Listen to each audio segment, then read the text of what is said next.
With a rebel yell, she cried, "More, more, more."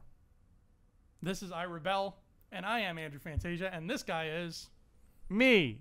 I'm James Razile. When you said me, I thought you were going to say Meeber Gascon again. Break my little heart in two. Folks, Colonel Meeber Gascon is a treasure. He's going to appear in the Han Solo film. He's going to call back from last week. Hondo's not making it to Han Solo. Gascon. Either that or the next standalone is Gascon, a Star Wars story. It's a musical. Ooh. It is a first musical Star Wars. If Lin-Manuel Miranda writes it, I'm in. Did you like Moana? I did. Did you like the songs in Moana? I liked most of them. It's not his best work, obviously. I mean, nothing's going to top Hamilton, but I liked it. I had fun. My favorite song was the Rock song. You know what was funny? Side Akbar, because we're on another tangent. Disney used to make cartoons, and they used to hire like the voice actors, blah, blah. And when they started getting like celebrity voice actors, they would get a singer who sounded like that celebrity who could actually sing to do the voice, like Aladdin. That's not Aladdin's voice singing. Really? Yes, they did that for a lot of them. You just blew my mind because he sounds like he would have a good singing voice. Boo! Pretty sure it's not. Wow. Anyway, the Rock. Now I guess he has to sing because he's the Rock, but like he's not that great. That's my favorite song in the movie, but like I'm surprised that they just get someone that could sing like The Rock. Well, I thought he sounded okay. Well, yeah, because computers can do that. Yeah, that's true. But then, like, costs more to clean it up. On the other hand, Moana's dad was voiced by Django Fett, and I could tell right away when he started singing, it was Christopher Jackson from Hamilton. It was the guy who played George Washington. Oh, yeah? I could tell, like, as soon as he sang his first note, I'm like, that's fucking George Washington. But you shouldn't swear on a children's show. I said rocking George Washington because that's what he did. He rocked the house. This is I Rebel. I can't remember her dad's song. Yeah, it's not very memorable. It's like, make your mark on the island. All right, moving on. So this is I Rebel. We're deep into season 2 now, and we're starting off with a great episode, number 7, called Wings of the Master. Wings of the Master. If you've been keeping track at home like we are, we're keeping track of how many planets. We're keeping track of how many planets Rebels introduces into the Star Wars mythology. Right now, we are at 5. Well, guess what? Thanks to Wings of the Master, we are now at 7. We got 2 new planets. We got Ibar and Chantapole. And I wrote those down without knowing how to spell them, so I hope I did it right. It sounds like one of the 3 kings from the 3 Wise Men. Chantapole? We 3 kings. Yeah. It reminds me of the rooster from Rockadoodle. His name was Chanticleer. Remember? Yo, Rockadoodle is awesome. It's an aqueduct pipe. I like the car that they drove in that movie. What a weird time for movies. Side Akbar. The only time I watched Rockadoodle was like the first 20 minutes of it, and it was... You haven't seen the whole thing? I haven't seen the whole thing. Oh, wow. I was super little, and my mom was looking to buy a house, and she took me to To Rockadoodle. What's that? Like the office, like the real estate office, where it's like a big empty sort of model home. The showroom kind of thing. Yeah, and then like there's like a map of it in the middle, whatever. So she went to go talk to the real estate person, and the real estate person had like a side room with a little TV, and she's like, "Hey, hun, do you want to watch a movie?" And she put on Rockadoodle while she talked to my mom about houses. My sister got it on VHS. I got Major League for Christmas. My sister got Rockadoodle. You should borrow it on VHS, man, because it's Rockadoodle. It sounds like you had a better Christmas. Well, there was an angry owl in it. Yeah, I watched it a few times because it's called Rockadoodle. It's awesome. And there's an Elvis rooster, so. Isn't that Rockadoodle? That's Rockadoodle. Yeah. Yeah. There's an Elvis rooster. I don't know what it is. I haven't seen it in probably 30 years. 20. Well, it hasn't been around 30 years. 20-something years. It was early 90s. Very early 90s. It was. It says we need to start the show. Yeah. So Wings of the Master, we got 2 new planets. I don't even know how we got to Rockadoodle, but the introduction of one of the coolest, most iconic ships in the Rebel fleet, ladies and gentlemen, the B-Wing fighter makes its debut. The Rebels get it. It is glorious. I love it. This episode made me so happy when it came out. First of all, I love the setup of it. So what happens is there's a blockade around a planet, which I believe is Ibar. And basically the Imperials are keeping people from coming or going from Ibar, and now the people who live on the planet are like, hey, we need food, and the Empire's like, hey, tough. So the rebels have this job where they're like, we're going to bring food to this planet, but we got to get past the blockade, and we can't because Callus is there and he's shooting down whoever tries to pass. So somebody finds out, I think it's either Sato or Ahsoka, but somebody brings up, hey, I know a guy. He's this kind of eccentric Mon Calamari guy, but he makes ships. And he just made this really cool prototype ship that could get us past the blockade. We just need a pilot. And Hera's like, yo, I'm a pilot. So she volunteers to go to where this guy's hiding out and ask him if she can use the ship. And his planet, unless I'm mixing them up, the planet he's hiding out on is Shantipole. And he's got such a great setup there because it's this planet of just like rocky sort of like mountain peaks with no real place to land. It's just jutting rocks and then like an abyss. I think it might be a gas planet too, like Bespin. So there's really no place to land a ship. So if you want to go talk to this guy, you have to be like one of the best pilots in the world to fly down there, get into the atmosphere, ignore the buffeting winds, and land safely. So that's how he tests who's worthy to use his stuff that he makes. As he puts it, his name is Quarry. He says, if it can fly here, it can fly anywhere. He's got a hangar set up there, and he makes ships, and he's made the prototype B-Wing, which I think he calls it, if I remember reading right, it sounds like he says B-Wing when he introduces it, but apparently he calls it the Blade Wing. Do you remember that? I think I remember that, yeah. So that was like, there was some issue, I think it was on the DVD on the Rebels Recon. Somebody asks Hidalgo, like, so is it a Blade Wing or is it a B-Wing? And he kind of gave an answer that's too complicated for me to remember. But essentially, Quarry the Mon Cala has made this B-Wing, and now he's like, I don't know, are you worthy enough to fly it? And Hera's like, dude, yes. And they have the whole episode is just like this little back and forth where she has to prove that she's like Daniel's son. She's got to prove she's worthy to be taught, and then he teaches her how to fly this thing. Quarry has an R2 unit, which with the transparent dome, and I think that's the first time we saw that because that carried over. We saw one of those in Rogue One in live action. Remember? Yeah. I love that design. I want a toy of that. But we saw the B-Wing for the first time in the chronology. How did that make you feel? Were you stoked? Because the B-Wing's not a popular ship.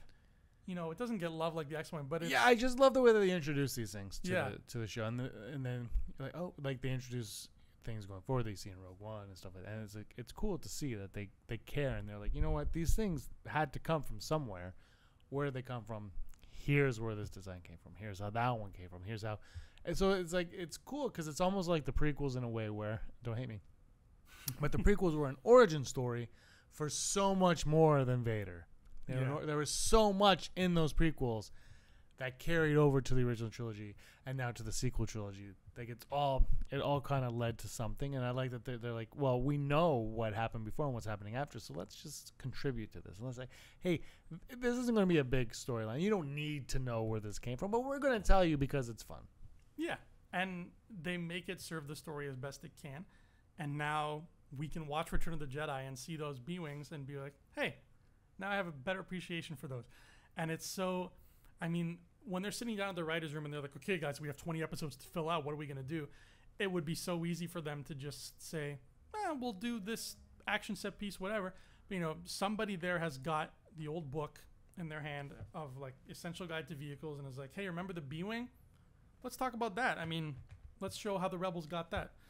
So everything is, like I said last episode, they're taking the ammunition that they have and they're using it to serve their story.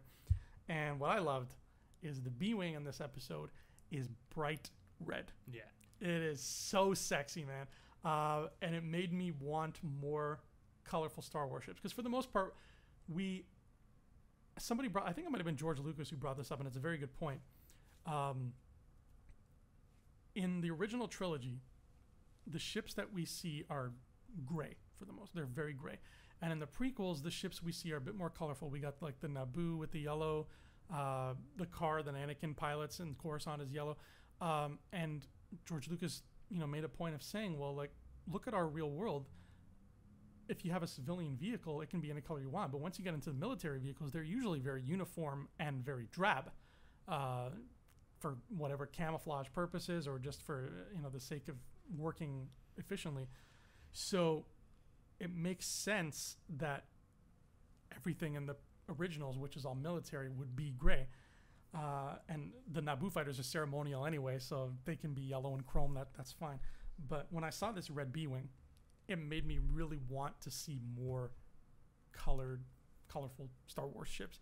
And it reminded me of this is a weird thing to bring up, the Thunderbirds movie, the live-action Thunderbirds movie from like 2003. With Bill Paxton. I think he was in it, and Ben Kingsley was the villain. Yeah, I'm not seeing it. Yeah, every character in that movie had a very colorful vehicle, and I'm talking all kinds of vehicles. Like the character of Lady Penelope, she had like a paddle boat that was like paddled, but also like a hoverboat, and it was like bright pink.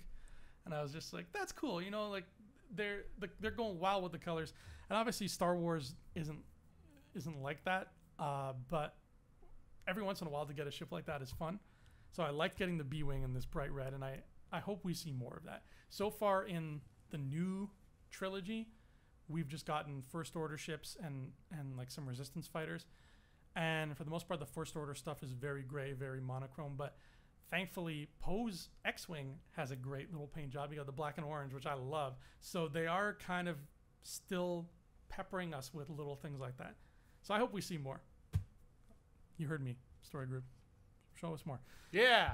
Yeah. So they got the B-Wing. Hera is happy. And Vanessa Marshall does another great performance by Vanessa Marshall as Hera. For all the time that she spends on the show as like the mom figure on the Ghost, you know, she has to, for the most part, she has to spend a lot of time sort of scolding the other characters because she is the mother figure. When she's flying that ship, when she's flying the B-Wing, the voice that comes out of Hera when she's in that cockpit, she sounds like a little girl again. And I think Vanessa Marshall was very aware of that and brought that to the performance. So great job. Now we're going to move on to episode 8 of season 2, and it is called Blood Sisters. This is called The Sisters Who Share a Common Reality. That's the season 1 title. That's the season 1 thing, yeah. Blood Sisters. Actually, the next episode that we'll talk about has a very season 1 title. Blood Sisters is a Sabine episode. We all love Sabine. This is our first time that we get to know pieces of her past. She's alluded to it before in season 1, but this is the first time ever where we really get under Sabine's skin and find out what makes her tick. So far, she's been kind of an enigma on the show. I think that's what I like about it. I think that's why she's my favorite member of the crew. Is she's your favorite member of the crew? She is. I thought Hera was. It always like it would fluctuate at one point. Like at first when I was watching the show was Hera, but like now that I've seen later stuff, it's Sabine. It is. It really is. Sabine's cool. I have her toy. I have her Black Series too, but guess who my favorite character on the show is? Chopper. No. Callus. No. Meeber Gascon. Yes. No. I give up. Kanan. Yeah, Kanan's awesome. But I don't have his Black Series, and I've seen it a million times and I never bought it. I bought Sabine's because I never really see it. And I saw it at Celebration. I was like, and it was pretty cheap. And I was like, okay, I'll get it. Mm-hmm. And I mean, by pretty cheap, I mean it was regular price. By pretty cheap, you mean available in front of you? No, but it wasn't expensive. It was like a price that I would pay for it. Yeah, you know what I mean? Like it wasn't nothing special about anything about it. But I saw it. I was like, well, I have not seen this, so I got it. But Kanan, I've seen it at every Walmart. He's turning into Django. Slowly. Like he's showing up. Like before, it was like Kanan's here. I'm not gonna get it. I gotta wait. Now it's like, oh my god, you have 7 Kanans. But you know what's gonna happen is I'm gonna decide to get it, and I won't be able to find it. Yeah, that's what's gonna happen. So I'm gonna get it now while you can. No, I don't have a job. Oh. Yeah, Sabine she's been very mysterious the whole time. She's just been, for lack of a better word, she's been like the Maggie Simpson of the crew, where she's always there. Playing her saxophone. She's taking it all in, but she doesn't say much, and she just kind of keeps to herself. And that's what makes her interesting. She's a riddle wrapped in an enigma. So we're like, we want to get to know Sabine, and in this episode we do. And we meet her friend, whose name is Ketsu Onyo. I hope I'm saying that right. Ketsu Onyo. And that was a great way to shed light on her past. Also, and this harkens back to something we did before, Ketsu Onyo reveals herself as an employee for the Black Sun. Oh. Yes. She works for Black Sun. I forgot about that. when we did our Unleashed video on Black Sun.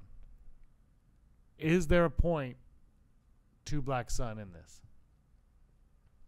Like, why would they choose Black Sun? Is it what we talked about earlier, or last week or earlier, where we said just pick a planet, pick a character, bring it in, or is it we need to sprinkle this in? People need to start to know what Black Sun is. Hopefully, a little bit of both. I feel like it's the former. Yeah, the former was definitely, it played a part. It was, we need a criminal organization. Black Sun was the foremost one in the old canon, so why not throw it in? But at the same time, Black Sun was cool. It was a cool idea. Everybody who read stuff with Black Sun and nobody really had any problems with it existing. So I think the story group knows what people liked and what they didn't like. Like, for example, I don't think we're going to be seeing the Yuzon Vong anytime soon. So I think that they're aware of how people responded to Black Sun, and they're like, well, it was only in 3 books. Why don't we make it more prevalent? Why don't we? They put it in Clone Wars, and now they put it here, and maybe we'll see it in something else. Yeah. Maybe we'll see it in Han Solo. That's where it would make sense, but I don't know if that's where it would go. Black Sun could totally force one of the racers in Han Solo to take a dive.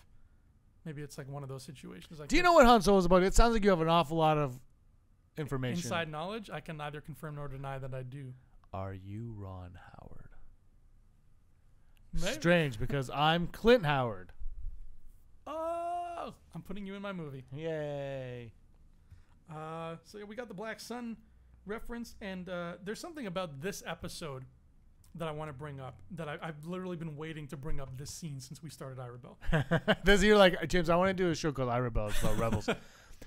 But I cannot wait for what episode we're on? Blood says 208. Well, on episode 8 of the second season is all I really want to do. I'm like, well, you have to do the whole thing. No, I only want to do. That's a fake conversation we have. It's a scene that happens towards the beginning of the episode where Ezra and Sabine are in a hangar and they meet Ketsu Onyo, and there's a standoff, and then stormtroopers come in and start shooting at all of them, and they just have this little shootout where they're hiding behind crates and they're shooting stormtroopers. What I love so much about Rebels, and the new movies have been doing a good job of it too, it's one of the things that I think we love the prequels, but it's one of the things that I think the prequels dropped the ball on. And even, I'm going to go so far as to say Return of the Jedi and maybe even Empire dropped the ball on, so that we really haven't seen full blast since A New Hope, was the idea that the stormtroopers, the cannon fodder of whoever the bad guy army is, are still a threat. And in this shootout, there's only maybe 4 stormtroopers, maybe a couple more. I can't remember the exact count. But this small group of stormtroopers shoots it out with this even smaller group of rebels, and it's not an immediate choo, choo, choo, we got him, guys. It's very they make the presence of even the small amount of stormtroopers a big deal. Dealing with them is a big deal. I wouldn't say Empire Strikes Back dropped the ball, because there's so few of them in that movie. You're right. Yeah. They don't have. They're not in that movie. They don't have a place in that film. That's Luke's away, and then the other ones are flying. Jedi, maybe. Force Awakens, they're not really that threatening in Force Awakens. They're scarier than they've been since A New Hope. I mean, when that guy breaks out the baton and almost wins. Yeah, but that's one guy, and then he gets shot easily. Yeah. People go flying too much in that movie. Rogue One, yeah, there's more of a threat in Rogue One, I would say, from those ones. But still, yeah, that I would say New Hope, Rogue One are when you're like, oh, stormtroopers are a thing, more than any other movie. Yeah. I still don't understand how Finn can break free so easily if he's not force sensitive. So, what? That's another topic for another day. Is he in Rebels? His dad is, right? Is that, yeah, all of his family. Oh my God, my head hurts. Stop it. But it just, first time I saw this, I don't know why, it had such an impact on me, but I was like, it almost reminds me of if I had been playing a Star Wars pen and paper role-playing game, and I was one of these 3 rebels in a hangar, and then the GM says 6 stormtroopers round the corner and start shooting at you, roll for initiative, and I have to start fighting these troopers. And it's just 6 stormtroopers. If you were to put 6 stormtroopers in front of Han Solo or Luke Skywalker or Leia, it wouldn't seem like a big deal. But me playing that game, I'd be like, okay, this is intense. I have to take them out one by one. This is a big deal, guys. And that to me, I love that Rebels did that. And an example from Force Awakens that I think really, brings this to light is the Millennium Falcon is chased by 2 TIE fighters. Oh, you're including TIE fighters in this also. Like cannon fodder. Cannon fodder is still a big deal. Like the pawns are still as dangerous as the King and the Queen of the Night. But you knew the Falcon was getting away. I knew obviously, but that was still like a tense battle. I literally, like when the Falcon kind of angles up and Finn gets that shot and he takes out the last TIE, I'm not really vocal when I'm in movies. Usually I'm just quiet and I take it in, but I was like, yeah. Like I literally had one of those moments. Like it. You are such a fanboy. I know. But this was, I'm owning it. this was the moment in Rebels that kind of gave me that same feeling. There was a great piece of music in here that was pulled from the Phantom Menace. Well, all great music is pulled from the Phantom Menace. Every single. All of it. Especially Sade. Sade gets all her work from Phantom Menace. It's the very cool little track that we only hear once in the movie where Anakin's fixing the pod racer and Qui-Gon is talking to Shmi and then his friends show up. It's that, you know what I mean? Like it's a very sort of, I'm not going to sing it, mysterious kind of thing. And then it kind of sweeps as the friends come in. They're like, hi, Annie. We hear that. And I can't remember where that happens in the episode. Annie, stop fighting Greedo. Me, Mallorca, Annie. Oh, oh, oh. Don't ever make fun of Jar Jar again. No, that was Greedo. That was little young Greedo. That sounded like, that's what I thought. I thought you were doing like a Jar Jar Greedo like Force baby. Oh, I hope that never becomes a thing. Does Jar Jar look like Greedo? Not even a little bit. What does Greedo look like? Is Greedo a Gungan? This is fake. Is Greedo? Are you googling? Is Greedo a Gungan? Is that no, I'm not googling. I know he's not. I just wanted to see what would come up if you. Greedo. But yeah, that's this episode. She meets. Sabine meets with an old friend, Katsu Onyo, and they have a standoff. Katsu wants a droid, a gonk droid, which another nice little callback to the originals. We got a gonk droid. They're the ones that look like the McDonald's garbage cans. And Greedo is son of Greedo the Elder. See, that's nice. Did you know that? Named after his dad. I did not know that. Greedo the Elder. Greedo the Elder. He better be in Han Solo. I wonder what that guy's name was when he was a child. It would be so cool if the Han Solo movie started and Han Solo was adopted by Greedo the Elder. Oh, my God. And him and Greedo never really got along. And then Greedo finally gets a chance to take him out, and Han's like, always the better one, I am. There's a scene where they're babies, and they both simultaneously throw, like, an alphabet block at each other, and Han just kind of goes like that and dies. Oh, my God. And then he hits him in the head with it. Yeah. But that's that episode. Ketsu Onyo shows up. She's a cool bounty hunter. And that's pretty much it. Ketsu Onyo ends the episode saying that she might join the rebellion because she likes what Sabine is feeding her. She likes this idea of it. But I don't think we see her again, do we? I don't think we've seen her friend since. Doesn't mean we won't. I think she's gone. But she might be gone. She might be off doing her own thing. Spin-off show. That could have been perfect cannon fodder for Vader later down the road. But that leads us to our third and final episode of this version of Your favorite title of season 3. This is a very season 1 title. We're on season 2. We're on season 2. This is a very season 1 title. It is episode 9, Stealth Strike. Very generic title. In season 1, this would have been called Gun. Because someone's got a gun. Gun battle. Gun battle. These are like Family Matters episode titles. Yeah. Family Matters was awesome. Come at me. I love Family Matters. I love Reginald Vell Johnson. He's just like always a cop. He's my hero. Always a cop. Always a cop. Always. Where is you see if he came back to Die Hard? Was he only in part 1 and 2? Oh, good. Oh yeah, because 2 was still it was still Chicago. 2 was at O'Hare. They're in the airport. No, he's in. No, he calls him. He's from the airport. That's right. And Dennis Franz is the airport cop. And then Bruce Willis calls him. And he's like, hey, Twinkie, what's up? And he's like, blah, blah, blah, blah, the planes, blah, blah, blah. They fly. And then he hangs up. And then Samuel L. Jackson showed up. And then that was it. And then now those movies have taken a left turn to... Oh, my God. I didn't even see part 5. Because was that the last one? Yeah. Aaron had never seen... that was a bad one in Russia, right? Yeah. Yeah, so Aaron had never seen a Die Hard movie. And on Valentine's Day, we went to the movies when it came out. And we went to go see another movie. And I got the theaters wrong. Now I buy everything online. I got the theaters wrong. So we went to dinner, then we went to the theater. And it was the wrong theater, so it wasn't even playing. And I was like, well, we can't see what we came here for. And then the only movie playing in the next half hour was Die Hard. And I said, look, let's go see Die Hard. I'm dying to see Die Hard. I love Die Hard. The Die Hard films are phenomenal. The first one's incredible. The second one, he stabs a guy with an icicle. The third one has Samuel L. Jackson. The fourth one's this one's gonna go back. This one's gonna be fine because they're gonna take what they took in the first two, or even the third one where he's like, and they're just gonna bring it to Russia. They're just gonna be like, hey, this is happening. Then we saw that movie and I was like, I am so sorry. Yeah. Like seriously, during the movie I was apologizing. I'm like, look, if you never want to see me again, I totally get it, because this is anyway. Sidebar. Yeah. Well, it's getting very dark in here. If the picture looks dimmed, outside it is fully about to rain like it has never rained before.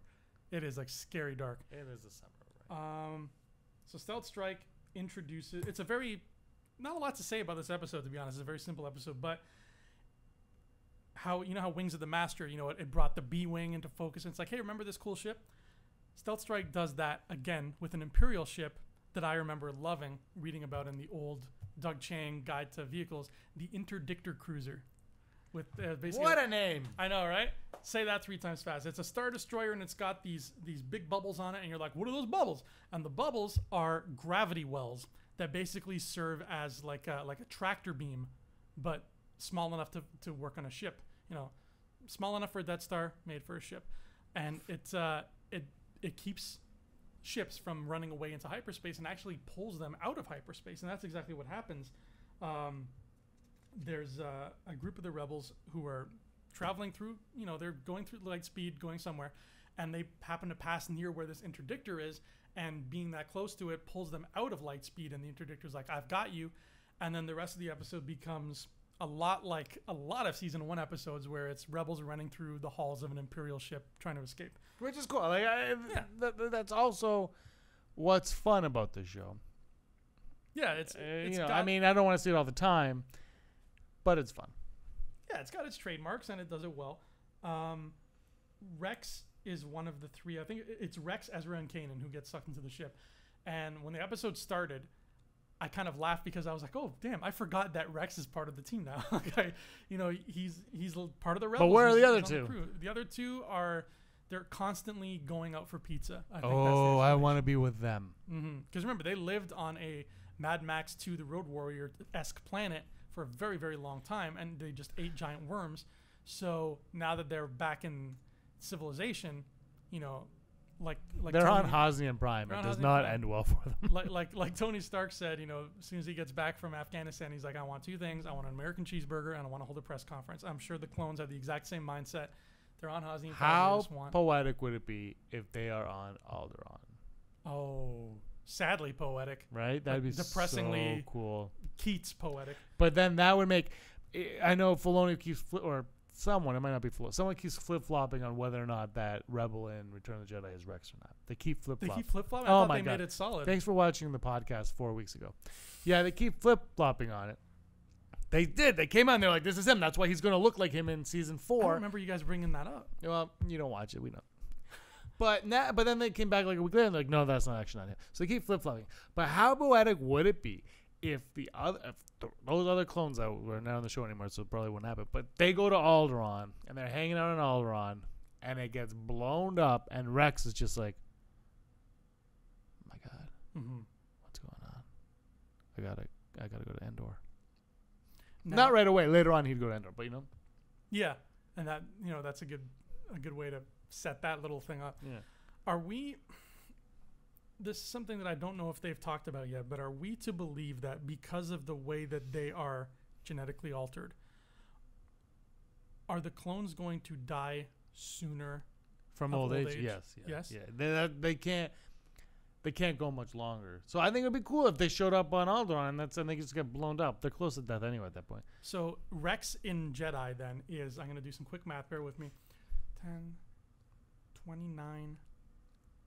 He's about 36 years old in Jedi, maybe a little less. So at 30, so he's probably 66. Yeah, so he's getting there. Oh yeah. He'd have time, but I just think it would be cool if they're on the show anyway. Just blow them up.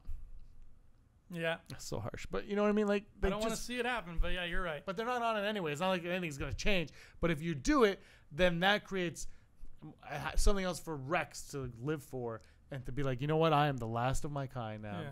What am I gonna do?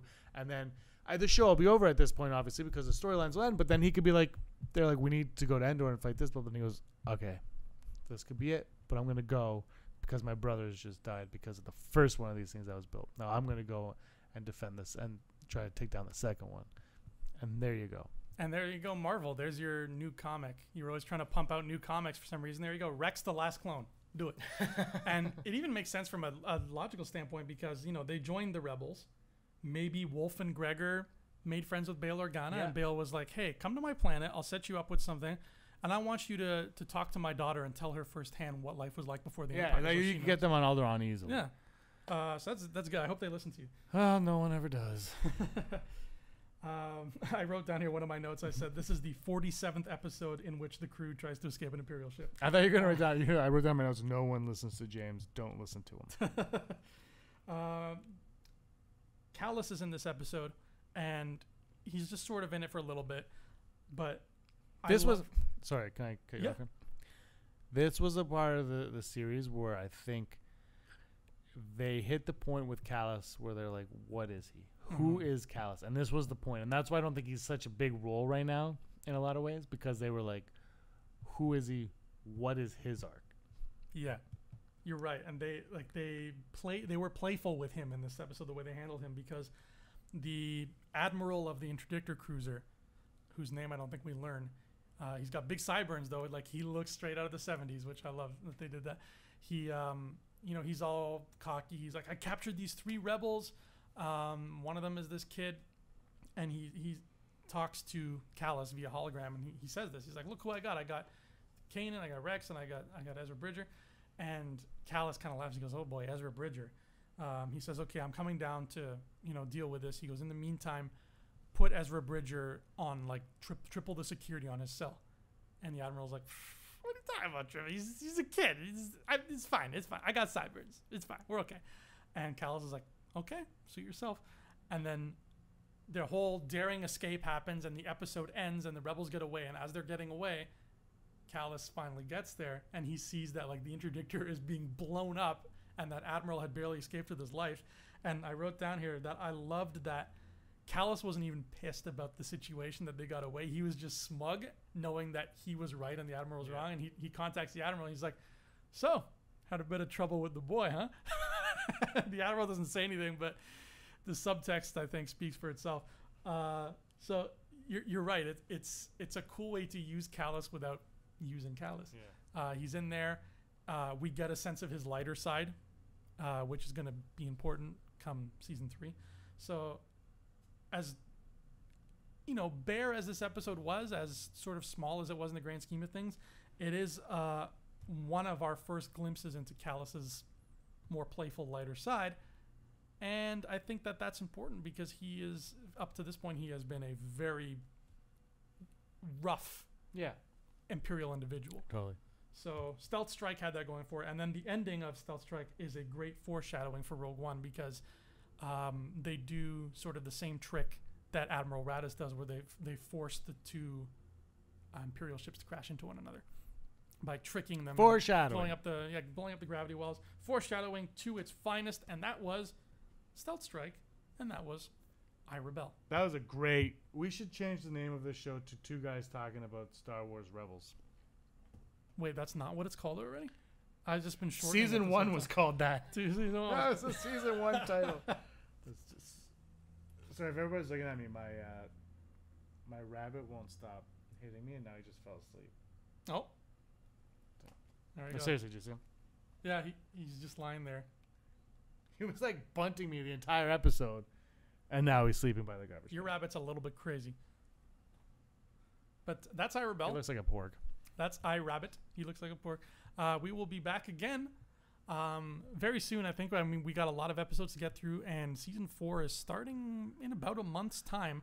No, in a couple weeks. We're in September right now.